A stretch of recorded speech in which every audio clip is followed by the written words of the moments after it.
Olá pessoal, uma ótima noite a todos, eu aqui Joyce Hasselman, agora são 10 horas e 54 minutos, minha gente, estou atrasada aqui porque tinha marcado com vocês um pouco mais cedo, mas como vocês bem sabem, estou em plena época de campanha, correndo esse estado de São Paulo, lutando pelo país. Ao lado do Jair Messias Bolsonaro, estamos na contagem regressiva para as próximas eleições de domingo e uma agenda muito cheia, um momento bastante tenso na história do Brasil, em que alguns de nós, homens de bem e com coragem, homens e mulheres de bem e com coragem, estamos andando com segurança reforçada, coletes à prova de bala, ainda mais nessa proximidade aí das eleições agora de 2018, né, em que eu sou candidata a deputada federal pelo estado de São Paulo, como eu disse para você, ao lado do Jair Messias Bolsonaro.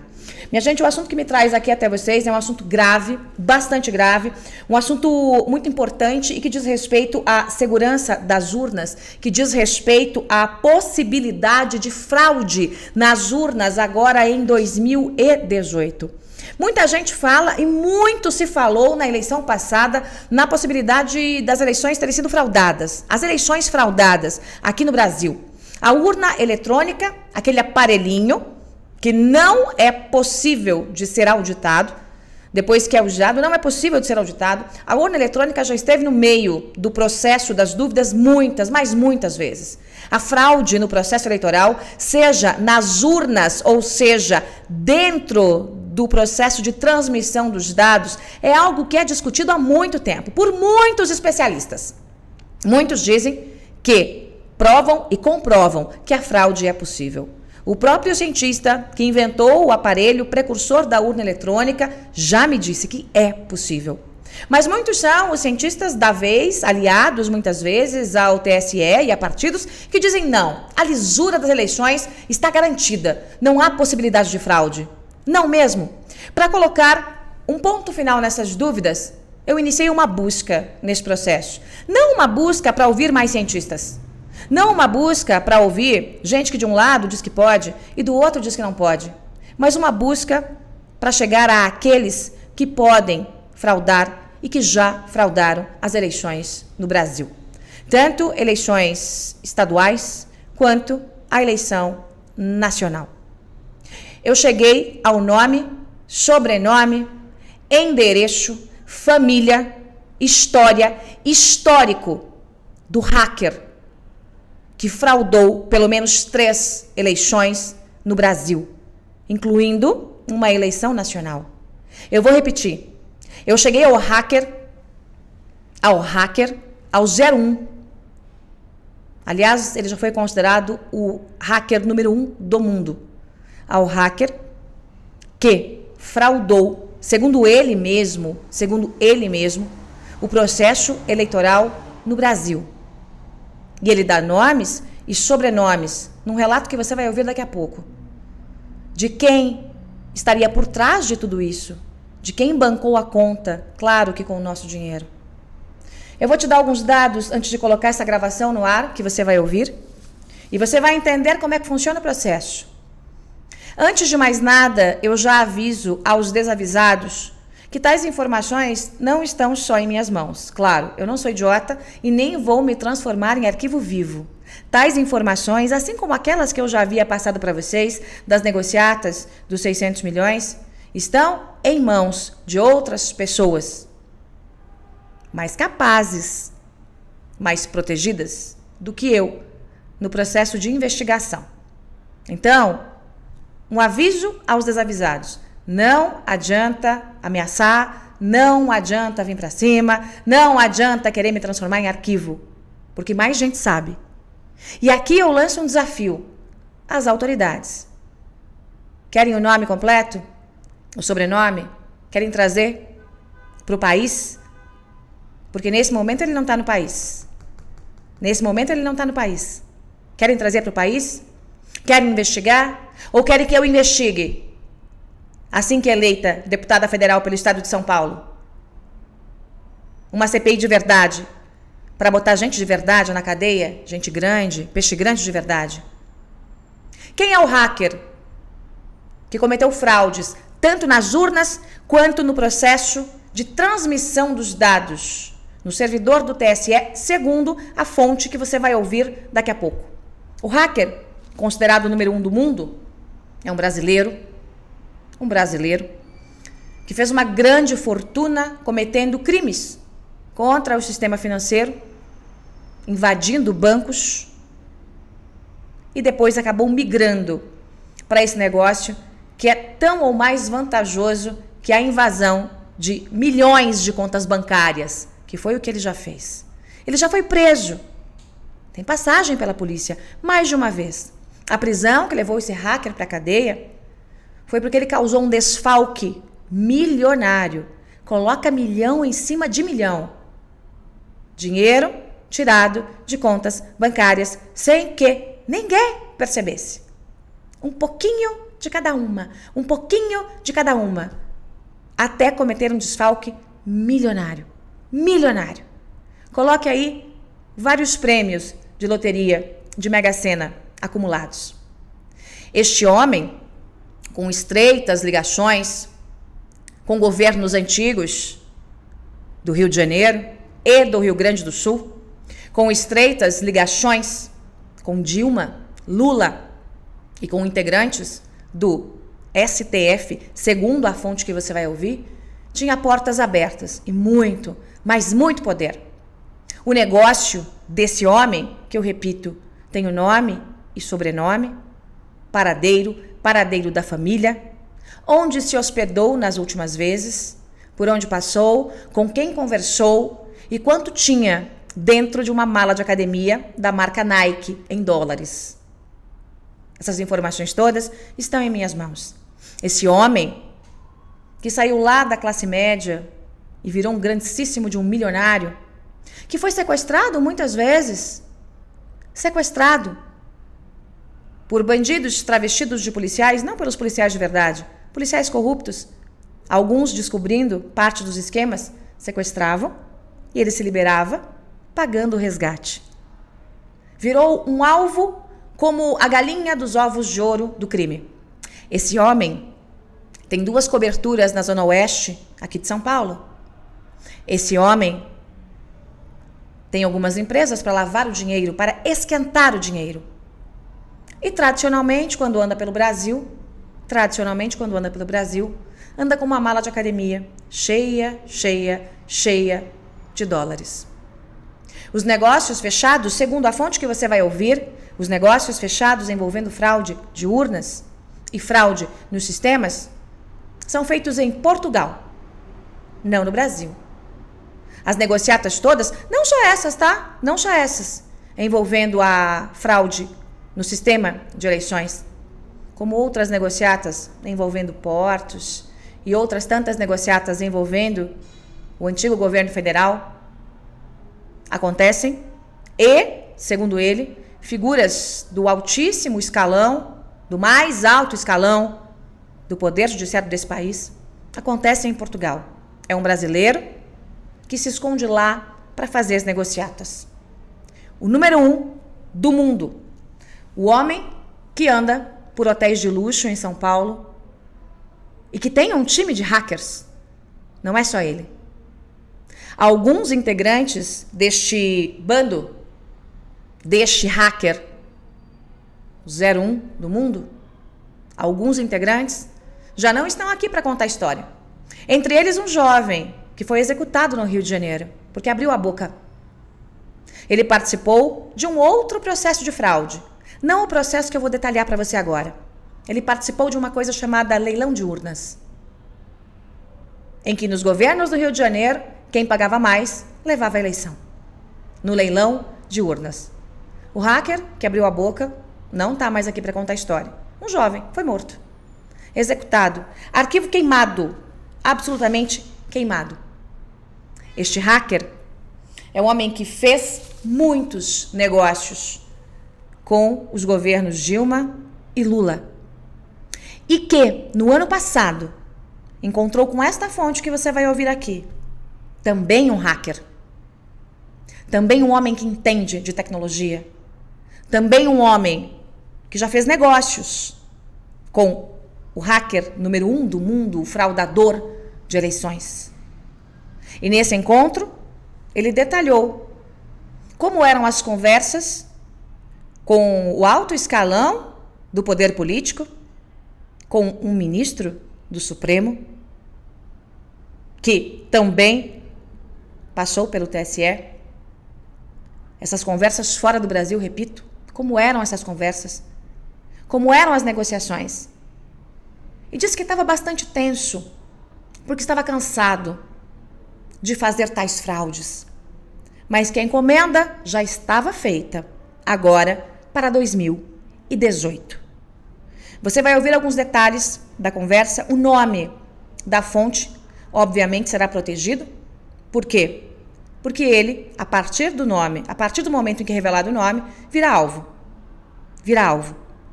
Então, sob o juramento de resguardar o sigilo de fonte, eu vou colocar para você aqui a conversa com este hacker que me entregou quem é o hacker fraudador do sistema. E como o sistema poderia ou poderá, a depender da nossa vigilância, ser fraudado. Através de uma coisa chamada alteração de rotina. Para você que não é do meio de TI, como eu não sou, e pedi para que me explicasse o que é alteração de rotina, é uma espécie de um programinha colocado no servidor do TSE, que pode fazer qualquer coisa, absolutamente qualquer coisa, desde que a porta seja aberta de dentro para fora, desde que alguém dentro da corte abra essa porta. O nome do hacker número 1 do mundo também será mantido aqui sob sigilo. Para as autoridades está disponível. Por quê? Porque também, a partir do momento em que o nome está exposto, ele torna-se um alvo. Eu vou colocar para você um trecho de uma longa conversa que eu tive em relação a esse assunto. Preste atenção nos detalhes que ele conta em relação ao processo, como a fraude pode ser feita, qual é a vulnerabilidade, o que o hacker que garante que fez a fraude fez, com quem ele conversou, qual seria o esquema para essa eleição. Preste bem atenção. E depois eu vou trazer para você quais são as possibilidades de nós nos protegermos nessa eleição, em que todo o povo de bem quer um presidente fora desses esquemas, inclusive desses de compra de urna, em que todos os bandidos, crápulas ligados às fraudes estão com o crime organizado e contra o Jair Messias Bolsonaro. Preste atenção no que diz o hacker que entregou o número 1 do mundo, segundo minha fonte, o fraudador do sistema eleitoral. Em 2017, tive uma reunião com essa pessoa para tratar de um assunto comercial, de uma venda de um empreendimento, procurando investidores, que ele fazia uma fraude bancária, que tinha sido preso em outro tempo, 2005, e depois conheceu, com o passar do tempo, ele conheceu um pessoal do PT, conheceu o pessoal do Lula, da Dilma, o próprio, uma pessoa do STF, lá que é ministro. Isso são palavras dele, né? Isso que ele passou para mim. E nessa conversa, a gente marcou uma outra reunião para tratar desse negócio e ficou muito superficial, né? Assim, naquele primeiro, me despertou a curiosidade. Na segunda vez eu conversei com ele e aí que ele pegou e explicou como que funcionava. Que a fraude não era só nas urnas, né? Tinha aquela coisa do leilão, que era feita das urnas, que era na urna, isso era uma coisa que ficou no passado, que eles já faziam direto dentro do TSE, né? Dentro dos servidores onde que recebiam, onde eram descarregadas as informações das urnas. E era lá que eles faziam as manipulações dos dados. Através de um software, de um programa. Isso, através de uma rotina dentro do servidor. Então é isso, e que ele tinha um contato, né, frequente com esse senhor aí. E esses contatos eram feitos onde? Em Portugal, na Europa. Assim, onde que eles tratavam não só dos negócios, esse tipo de negócio, de outros negócios. se tornou uma pessoa muito poderosa.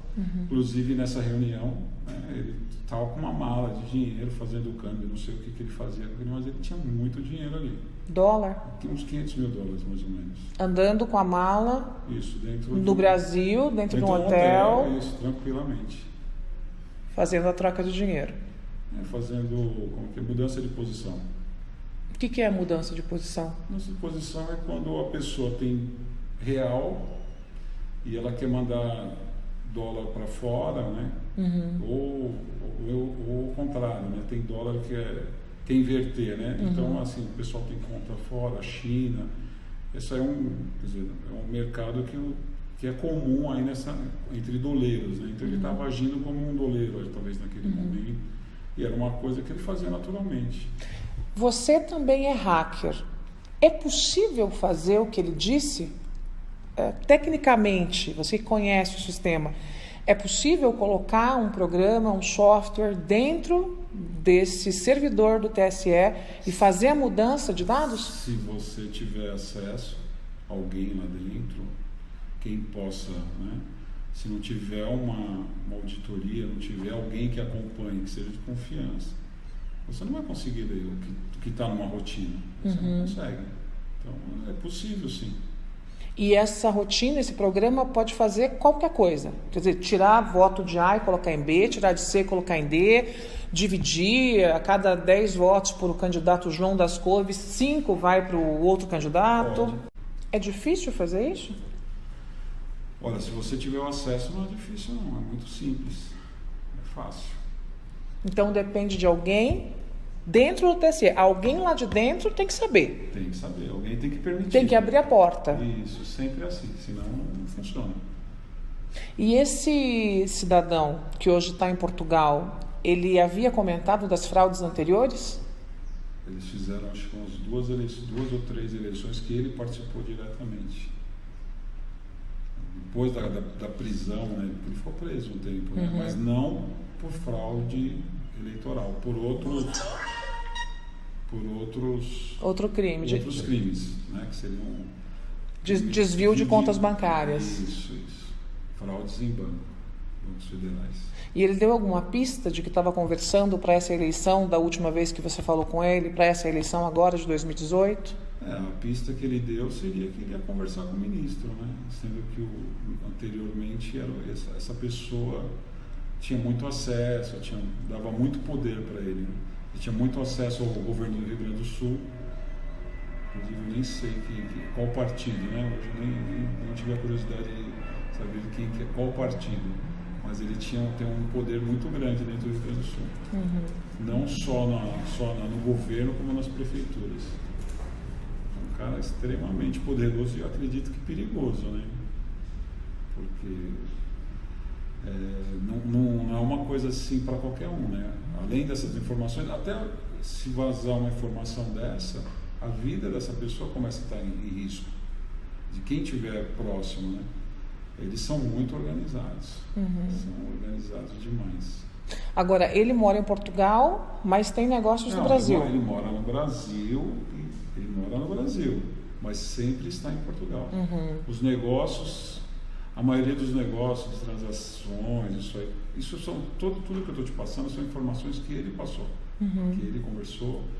E esse amigo aí, esse meu amigo que estava presente, comentou. Mas eles são muito fechados, né? São muito... Eu acho que se expor a essa pessoa, pode ser que a vida dele, da família dele, entre em risco aí. O pessoal pode... Eu acho muito difícil alguém, né, que tem essa informação, eles deixarem esse cara vivo por aí para alguém prender, para a Polícia Federal, sei lá, Interpol, quem seja. Tem muita gente que vai correr atrás dele. Ou ele vai sumir, né? Ele vai desaparecer, isso vai ser difícil, mas o cara tem família. Mas eu acho que é muito perigoso. Para ele, né? Para ele e para quem divulgar também. Isso aí é uma coisa que... assim, é muito fechado. Assim, tem que ser alguém muito poderoso para fazer isso. Tem que ter muito poder. Não dá para ser qualquer um. As urnas, tudo bem, que os caras conseguem ali, que nem fizeram no Rio de Janeiro, até mataram um menino lá, um hacker, né, que trabalhou nesses leilões de urna aí, mas lá no servidor mesmo, onde vão ser recepcionados, aí já tem que ser alguém que tem muito poder. Muito. E esse hacker, ele é extremamente qualificado, pelo que você me diz, né? Ele é um cara ele foi, acho que, o hacker número 1 aí, durante um tempo aí, no mundo dos hackers, né? Ele foi, inclusive, segundo ele, depois de muito tempo, ele foi sequestrado umas 5 vezes aí por policiais corruptos, né? Que tomavam o dinheiro dele o tempo todo, né? Inclusive hoje ele esquentou o dinheiro dele, né? Então ele tem alguns empreendimentos no Brasil para lavar o dinheiro. Isso, ele é só uma peça, né? Na verdade, quem faz tudo isso não é ele, né? Quem faz tudo isso são essas pessoas poderosas aí. Ele é só uma ferramenta. Ele é só um cara que, vamos falar que ele é o consultor da situação. Ele vai explicar como que faz. O né? consultor da fraude. Da fraude, né? Agora, quem faz todo o negócio, quem autoriza é quem está no poder aí, há não sei quantos anos aí, que estão brincando aí com a gente, né? Esse tipo de mexida dentro do servidor, né, para que se faça esse tipo de fraude, tem que ser feito muito próximo da eleição. Não é algo que você faz com um tempo muito anterior, não, né? Você tem que fazer assim, na véspera, muito próximo, porque senão fica exposto, né? Se for fazer uma auditoria, alguma coisa. Agora, a gente não sabe, a gente não pode afirmar que eles vão fazer agora, que vai ser feito primeiro turno, segundo turno, como que eles vão agir. Mas que a intenção existe, que eles são muito tranquilos quanto a isso. Então, eles fazem toda essa manipulação, segundo ele, né? Nas pesquisas, vão ajustando as coisas. Que é o que estão fazendo com o Haddad agora. O cara saiu de 5 para 22. Com certeza. Assim, sem explicação nenhuma. Quer dizer, estão preparando um caminho. É isso, eles preparam um caminho e eles vão fazer de novo. Bom, vamos lá, gente. Vamos lá colocar aqui alguns pontos em seus devidos lugares, tá? Algumas pessoas me dizem o seguinte aqui pelo chat, pelo YouTube. Não há como fazer a manipulação porque as urnas não têm internet. Não, minha gente. Prestem bem atenção. O que este hacker, ou cracker, como prefiram, está dizendo, é que, segundo a pessoa que fez parte de um grupo, o primeiro, o 01, o cracker 01 do mundo, essa fraude seria feita no servidor do TSE e não na urna eletrônica. O processo de urna eletrônica, a fraude de urna eletrônica é absolutamente possível. Só que aí os softwares já teriam que sair, as urnas já sairiam com o software mexido e, portanto, não teria mais o que fazer. O que eu estou alertando para vocês é que, segundo este cracker ou hacker, o processo agora, depois que houve a descoberta do caso do leilão das urnas no Rio de Janeiro, o processo passou a ser feito, segundo ele, direto no servidor do TSE. Momentos antes do corte da internet, no próprio sistema. Uma rotina diferente implantada naquele sistema, que faz qualquer coisa. Faz qualquer coisa, desde que haja uma programação. Transfere votos. A cada 10 votos para A, B ou C, passa 3 ou 4 para A, B ou C. E isso, segundo este hacker que eu ouvi, é algo absolutamente simples. Simples de ser feito. O que é que precisa? Que alguém do TSE abra a porta. Lembre-se, minha gente, vamos juntar Lé com Cré aqui, da força hercúlea que foi feita para que não tivéssemos o voto impresso nessas eleições. Lembre-se que há dezenas, quiçá centenas de pessoas entendidas que dizem sim, é possível fraudar.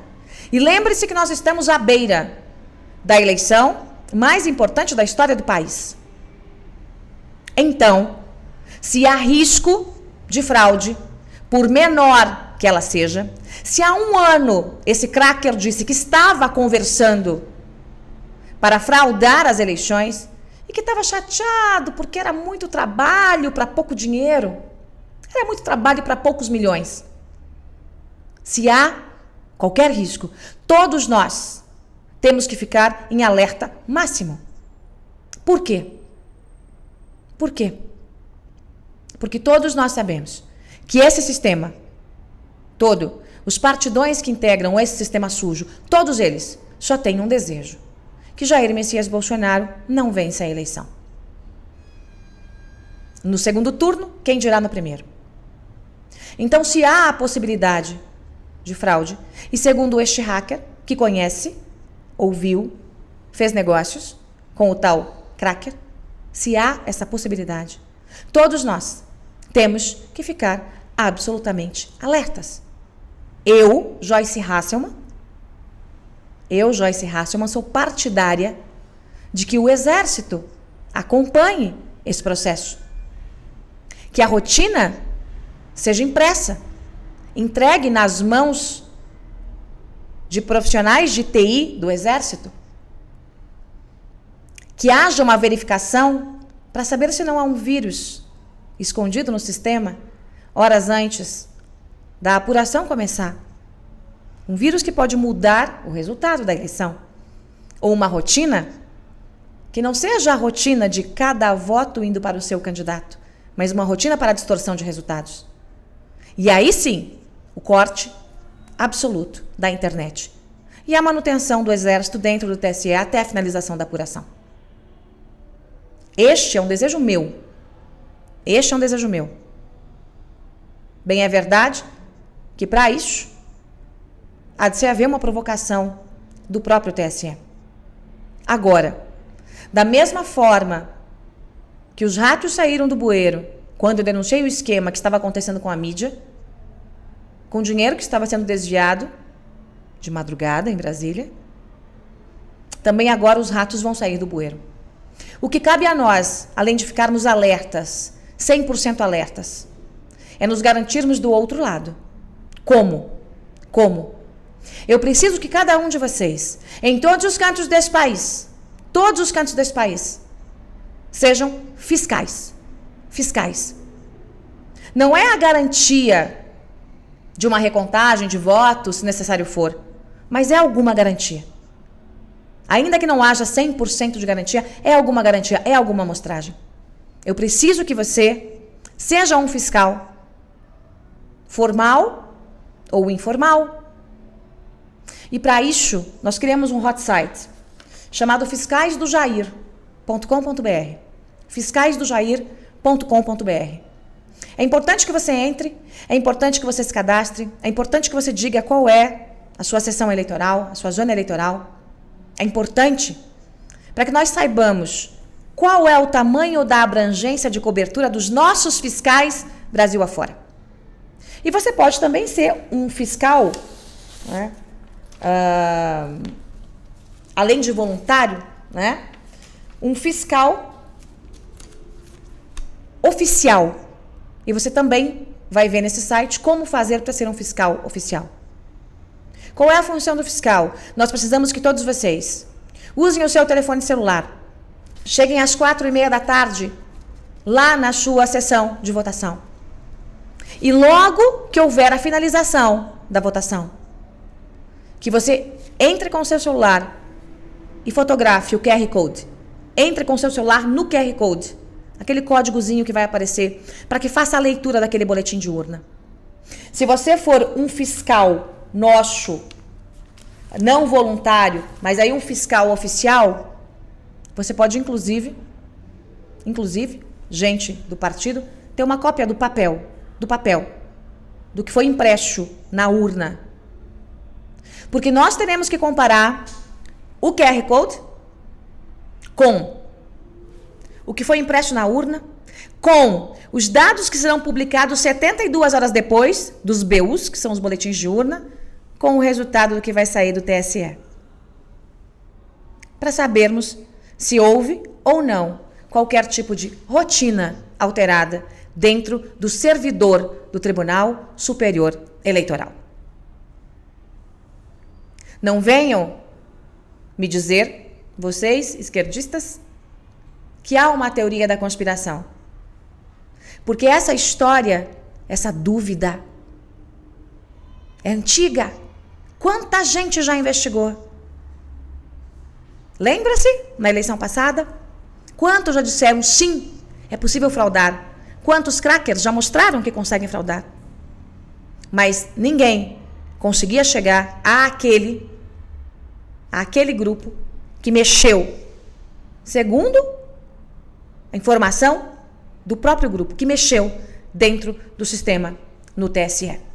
A informação é grave, é importante, e eu não vou ficar de braços cruzados. Eu lembro, outras pessoas sabem disso, inclusive uma pessoa dentro de uma grande redação em São Paulo. Porque as informações foram entregues a ela, também como garantia. As informações são importantes e nós não vamos permitir, eu não vou permitir, e pessoas de bem não vão permitir qualquer tipo de fraude ou manipulação nessa eleição. Eu sei que é o desejo de vocês. Não vamos permitir manipulação na eleição presidencial. Eu não sou candidata a presidente, eu sou candidata a deputada federal pelo estado de São Paulo. Meu número é 1771, mas eu sou candidata ao lado de um homem que é rejeitado, temido por esse sistema todo de fraudes e corrupção. Isso vai acabar. Isso vai acabar. Quando eu chegar lá no Congresso, aguarde. Aguarde. Porque uma CPI de verdade vai acontecer. E eu tô vendo que tem gente que tem a mais alta caneta dentro da mais alta corte do Poder Judiciário desse país, que pode sair algemado. Pode sair algemado de dentro da corte maior do nosso país. A informação é gravíssima. Portanto, todos nós temos que ficar em alerta máximo a partir de agora. Em alerta máximo. Em alerta máximo. Para impedir qualquer fraude na eleição. Lembro, se houve qualquer tipo de fraude na urna, já era. Já era. Porque as urnas foram entregues nas zonas de votação há muito tempo. Eu estou falando agora de uma fraude, de uma manipulação no servidor do TSE. É isso, minha gente. Espalhe, espalhe, espalhe, espalhe, curta para que esse vídeo chegue ao maior número de pessoas. E todos nós, temos que ficar agora em alerta para que os ratos não tenham coragem de seguir em frente com qualquer tentativa de fraude nas eleições de 2018. Esse Brasil vai mudar, querendo vocês ou não. E esse vocês ou não, eu me refiro a esses canalhas que dominaram o nosso país por tanto tempo. E que tem muito dinheiro, não para comprar uma eleição, para comprar um país. São muitos e muitos milhões. Aliás, esse cracker detalhou para mim como é que o dinheiro entra de volta no Brasil. Como é que essa gente está trazendo o dinheiro de volta, dinheiro roubado do povo, roubado da Petrobras, roubado de estatais, dinheiro de negociatas. Como é que o dinheiro está entrando? Qual é o caminho que o dinheiro faz? As informações, repito, estão à disposição das autoridades. É isso, minha gente. Ótima noite a todos. Vou ficando por aqui. Amanhã, que é o último dia de campanha, eu tenho uma longa agenda, mas um jornal especial para vocês de eleição, onde eu vou falar para você que está indeciso quais são os nomes dos candidatos que eu referendo Brasil afora. Quais são os nomes dos candidatos que eu referendo Brasil afora. E também você vai acompanhar como foi emocionante essa campanha eleitoral ao lado do Jair Messias Bolsonaro. Estamos na reta final, minha gente. Falta muito pouco. Falta você conseguir mais um voto para o Jair, mais um voto para mim, para a gente mudar esse Brasil. Obrigada pela companhia de todos. Boa noite.